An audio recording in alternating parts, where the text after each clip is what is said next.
What is up guys, Tanner this side. So in this video, I'm going to show you how to activate game keys for Steam.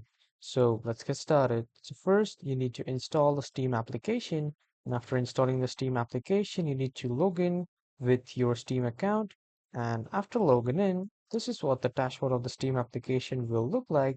And from here on the left side, you need to go to the library section and then click on Home.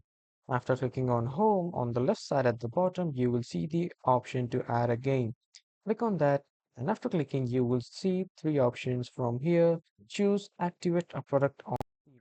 When you click on this, a pop-up window will appear wherein in this search bar or in this typing bar, you need to type your game key. And when you type it, simply click on confirm, and then the game will be activated through game key. So this is how you can activate game keys or use game keys on Steam. So that was all for this video, everyone. Thank you for watching.